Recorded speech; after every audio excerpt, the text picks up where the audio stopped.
Hello നമസ്കാരം എല്ലാവർക്കും എൻ്റെ ഒരു പുതിയ വീഡിയോയിലേക്ക് സ്വാഗതം. അപ്പോൾ ഇന്ന് ഞാൻ വന്നിട്ടുള്ളത് നല്ല ചായയുടെ ഒക്കെ കഴിക്കാൻ പറ്റുന്ന നല്ല അടിപൊളി ടേസ്റ്റി ആയിട്ടുള്ള ബട്ടർ കേക്കിൻ്റെ അല്ലെങ്കിൽ ഹോട്ട് മിൽക്ക് കേക്കിൻ്റെ അതും അല്ലെങ്കിൽ ടീ കേക്കിൻ്റെ റെസിപ്പി ആയിട്ടാണ്.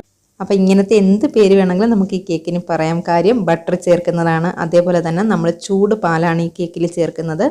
നമ്മൾ മിക്ക എല്ലാ കേക്കുകളും ഉണ്ടാക്കുമ്പോൾ തണുത്ത പാൽ ചേർക്കാൻ പാടില്ല അല്ലെങ്കിൽ ചൂട് പാൽ ചേർക്കാൻ പാടില്ല എന്നൊക്കെയാണ് പറയുക. പക്ഷേ ഈ കേക്കിൽ നമ്മൾ നല്ല ചൂട് പാലാണ്, തിളച്ചുകൊണ്ടിരിക്കുന്ന പാലാണ് കേട്ടോ ചേർക്കുന്നത്. മാത്രമല്ല ഇത് ചായയുടെ കഴിക്കാനാണെങ്കിൽ അടിപൊളി ടേസ്റ്റുമാണ്. പിന്നെ നമുക്ക് ഉണ്ടാക്കാനാണെങ്കിലും നല്ല വളരെ ഈസി ആയിട്ട് ചെയ്യാൻ പറ്റുന്നൊരു കേക്കാണ്. ഒരു പാടും ഇല്ല കേട്ടോ ചെയ്യാനായിട്ട്. അപ്പോൾ നമുക്ക് എങ്ങനെയാണ് ചെയ്യണമെന്നുള്ള വീഡിയോയിലേക്ക് പോകാം. ആദ്യം തന്നെ റെക്റ്റാങ്കിൾ ഷേപ്പിലുള്ള ഒരു കേക്കിന് ഞാൻ കുറച്ച് ഓയിൽ ബ്രഷ് ചെയ്ത് ബട്ടർ പേപ്പർ ഇട്ട് ഒന്ന് ഗ്രീസ് ചെയ്തെടുത്ത് വെച്ചിട്ടുണ്ട്. ഇനി ഈ ഷേപ്പിലുള്ള കേക്ക് ടിൻ വേണമെന്ന് ഒരു നിർബന്ധമില്ല കേട്ടോ. നിങ്ങളുടെ കയ്യിൽ ഏത് കേക്ക് ടിനാണോ ഉള്ളതെന്ന് വെച്ചാൽ അതിലൊഴിച്ച് ചെയ്യാവുന്നേ ഉള്ളൂ. ഇനി നിങ്ങൾക്ക് കേക്ക് ടിൻ ഇല്ലയെന്നുണ്ടെങ്കിൽ കുക്കറിലൊഴിച്ചോ അല്ലെങ്കിൽ സോസ് പാനിലൊഴിച്ചോ, അതും അല്ലാന്നുണ്ടെങ്കിൽ സ്റ്റീൽ പാത്രത്തിലൊഴിച്ചോ അല്ലെങ്കിൽ അലൂമിനിയം പാത്രത്തിലൊഴിച്ചോ ഒക്കെ ചെയ്യാവുന്നേ ഉള്ളൂ കേട്ടോ. ഇനി ഡ്രൈ ഇൻഗ്രീഡിയൻസ് ഒക്കെ ഒന്ന് അരിച്ചെടുക്കാൻ വേണ്ടിയിട്ട് നല്ല ക്ലീൻ ആയിട്ടുള്ളൊരു ബൗൾ എടുത്തിട്ട് ഇതിലേക്ക് ഒരു അരിപ്പ് വെച്ച് കൊടുത്ത് 250 ml മെഷർമെൻറ്റ് കപ്പിൽ 1 കപ്പ് മൈദ ഇട്ട് കൊടുക്കുകയാണ്. 1 ടീസ്പൂൺ ബേക്കിംഗ് പൗഡർ കൂടി ചേർത്തിട്ട് നന്നായിട്ടൊന്ന് മിക്സ് ചെയ്ത് കൊടുത്തതിന് ശേഷം അരിച്ചെടുക്കാം. ഞാനിതിൽ ബേക്കിംഗ് സോഡ ചേർക്കണില്ല കേട്ടോ, ബേക്കിംഗ് പൗഡർ മാത്രമേ ചേർക്കണുള്ളൂ.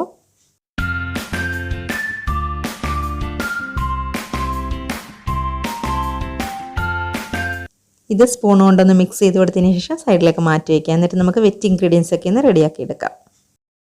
വെറ്റ് ഇൻഗ്രീഡിയൻസ് റെഡിയാക്കി എടുക്കാൻ വേണ്ടിയിട്ട് നല്ല ക്ലീൻ ആയിട്ടുള്ള നല്ല ഡ്രൈ ആയിട്ടുള്ളതുമായിട്ടുള്ളൊരു ബൗളെടുത്ത് ഇതിലേക്ക് 2 മുട്ട പൊട്ടിച്ചൊഴിച്ച് കൊടുത്തിട്ടുണ്ട്.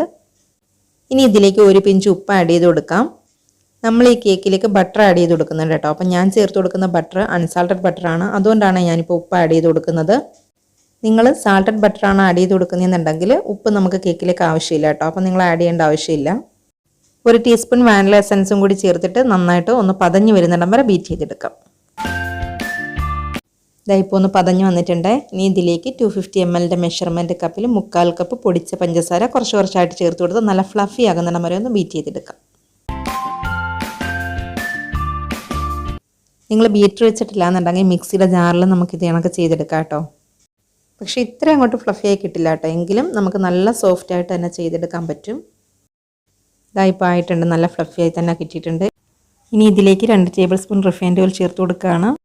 ഞാനിപ്പോൾ ചേർത്ത് കൊടുത്തത് റൈസ് ബ്രാൻഡ് ഓയിലാണ്. ഇനി ജസ്റ്റ് ഒന്ന് ബീറ്റ് ചെയ്തിട്ട് എടുക്കാം കേട്ടോ.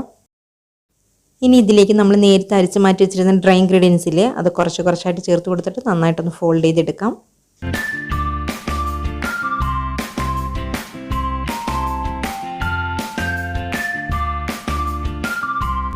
ഡ്രൈ ഇൻഗ്രീഡിയൻസ് ഞാനിപ്പോൾ 4 പ്രാവശ്യമായിട്ടാണ് ചേർത്ത് കൊടുത്തത്. എന്നിട്ട് നന്നായിട്ട് ഫോൾഡ് ചെയ്തെടുത്തിട്ടുണ്ട്. ബാറ്റർ ഇപ്പോൾ കുറച്ച് തിക്കായിട്ടുണ്ട്. നമ്മളിനി പാലൊക്കെ ചേർക്കുമ്പോഴത്തേക്ക് കറക്റ്റ് ആയിക്കോളൂ കേട്ടോ. ഇനി നമുക്ക് പാല് തിളപ്പിച്ച് കൊണ്ടുവരാം, അതുവരെ ഇത് ഇവിടെ ഇരിക്കട്ടെ. അതിന് വേണ്ടിയിട്ട് ഫ്ലെയിം ഓൺ ആക്കിയിട്ട് ഒരു പാത്രം വെച്ച് കൊടുത്ത് ഇതിലേക്ക് 1/2 കപ്പ് പാലൊഴിച്ച് കൊടുക്കുകയാണ്. ഇതിലേക്ക് 100 ഗ്രാം ബട്ടറും കൂടി ആഡ് ചെയ്തിട്ട് ഒന്ന് ഇളക്കി കൊടുത്തതിന് ശേഷം നന്നായിട്ടൊന്ന് തിളപ്പിച്ചെടുക്കാം.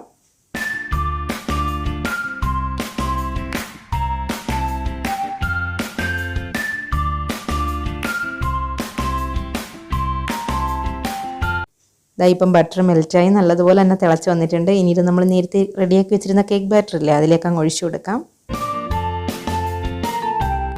ഇനി ഇത് നല്ലതുപോലെ ഫോൾഡ് ചെയ്തതിന് ശേഷം നമുക്ക് നേരത്തെ ഗ്രീസ് ചെയ്ത് വെച്ച കേക്ക് ടിന്നിലേക്ക് ഒഴിച്ചു കൊടുക്കാം കേട്ടോ.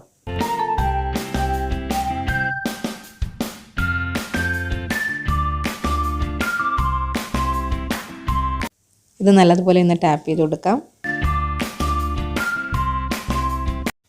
അപ്പോൾ ഈ കേക്ക് നമ്മൾ ചെയ്യണത് ഓവൻ ഇല്ലാത്തവർക്കും കൂടി ചെയ്യാൻ വേണ്ടിയിട്ട് ഗ്യാസ് സ്റ്റോപ്പിൽ വെച്ചിട്ടാണ്.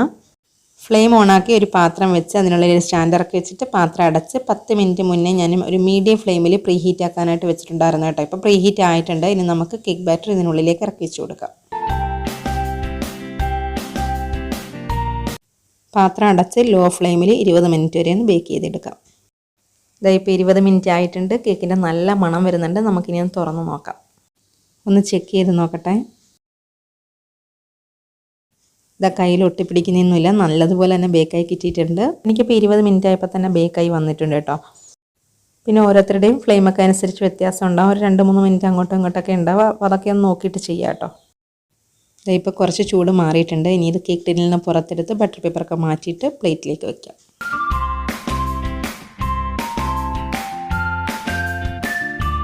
പ്ലേറ്റിലിരുന്ന് നന്നായിട്ട് ചൂട് മാറിയിട്ടുണ്ട്. ഇനി ഇതൊന്ന് കട്ട് ചെയ്യാം.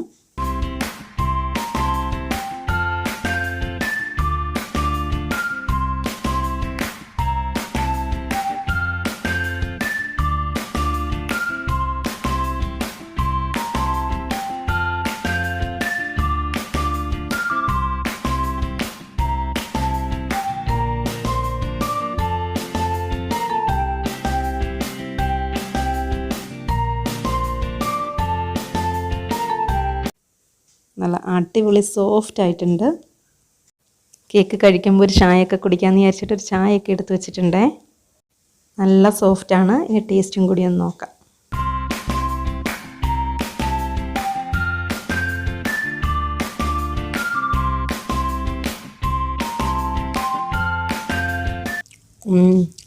നല്ല അടിപൊളിയായിട്ടുണ്ട് കേട്ടോ. ചായയുടെ കൂടെ കഴിക്കാൻ പറ്റുന്ന നല്ല അടിപൊളി ടേസ്റ്റി ആയിട്ടുള്ളൊരു കേക്കാണ്. ബട്ടറൊക്കെ ചേർത്തപ്പോൾ തന്നെ നല്ല അടിപൊളിയായിട്ടുണ്ട്. അപ്പം ഞാൻ ഈ ചായയും കേക്കും കൂടിയൊക്കെ ഇന്ന് കഴിക്കട്ടെ. നിങ്ങൾ ഉറപ്പായിട്ട് ഇതൊന്ന് ട്രൈ ചെയ്ത് നോക്കുക. കാര്യം ഇത് വളരെ പെട്ടെന്ന് വളരെ ഈസി ആയിട്ട് ചെയ്യാൻ പറ്റുന്നൊരു കേക്കാണല്ലോ. അപ്പോൾ ഇത്രയൊക്കെയുള്ളൂ നമ്മളുടെ വീഡിയോ ഞാനിവിടെ വൈൻഡപ്പ് ചെയ്യുകയാണ്. നിങ്ങൾക്ക് ഈ വീഡിയോ ഇഷ്ടമായിട്ടുണ്ടായിരിക്കുന്നു വിചാരിക്കണോ? ഇഷ്ടമായിട്ടുണ്ടെങ്കിൽ നിങ്ങളൊന്ന് ലൈക്ക് ചെയ്യുക, അതേപോലെ തന്നെ ഷെയർ ചെയ്യുക, കമൻറ്റ് ചെയ്യുക. സബ്സ്ക്രൈബ് ചെയ്തിട്ടില്ലാത്തവർ നമ്മുടെ ചാനൽ കാണുന്നെങ്കിൽ ഒന്ന് സബ്സ്ക്രൈബ് ചെയ്യുക. അടുത്ത് തന്നെ ഞാൻ അടിപൊളി റെസിപ്പി ആയിട്ട് വരുന്നതായിരിക്കും. Good bye.